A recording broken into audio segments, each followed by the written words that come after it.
My name is Mary Conrad. I was born in 3. During the pregnancy, my wife and I were 40 at this time, and we were pressured to have prenatal tests. They said we were high risk to have a child with Down syndrome. Well, you can make a decision whether or not you would like to keep your daughter. Wow. Get that second right. So we did not have genetic tests.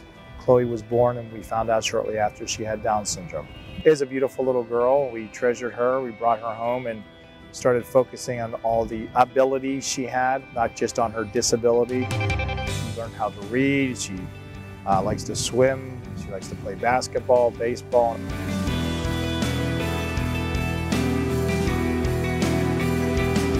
And she changed me. She made me really leave a career that I thought I'd be doing all my life and go take a leap of faith, go completely into working as an advocate, working as a person to defend and protect these people. Yeah, ready. 1, 2, 3. Chloe's taught me more life lessons than anybody else ever in my life.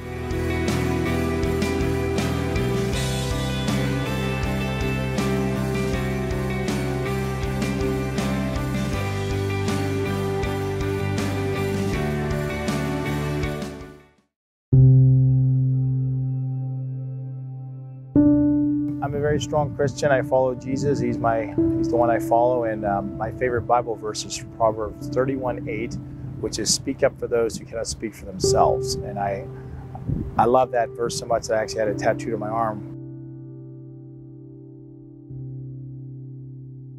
My life is to speak up for people who cannot speak for themselves. And children in the womb are our most defenseless, our most vulnerable citizens. They are people that need protection. They need to be defended. Jesus loves me. If Chloe was an animal, she would be protected under the Endangered Species Act. And that comes out of a law that was passed in 1973, which criminalized hurting or destroying endangered animals.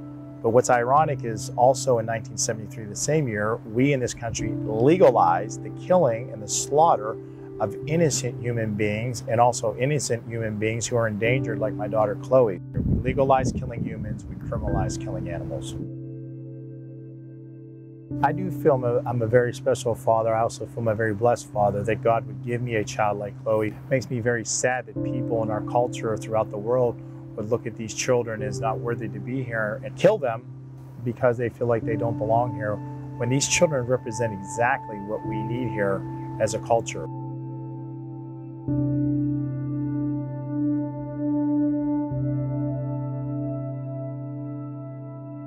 She has no malice, she has no evil, she'll never hurt anybody.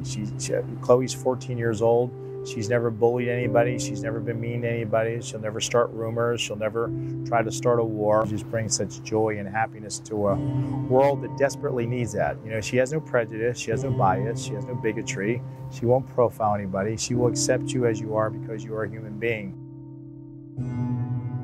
She's pure light, pure goodness, and pure joy. We desperately need more children like Chloe, more children with Down syndrome to come into this culture and change our attitudes towards how we treat each other. Jesus makes me perfect.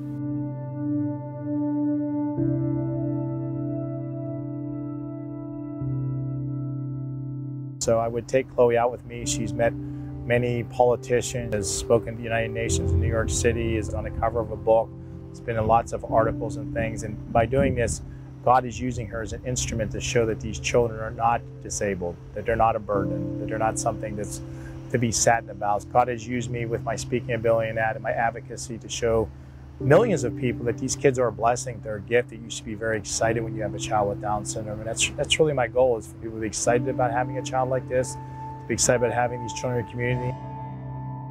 It's not a political message, it has nothing to do with politics, it just has to do with us as human beings on this earth and loving and embracing and taking care of each other. And that's what I see each day with Chloe. That's what she does.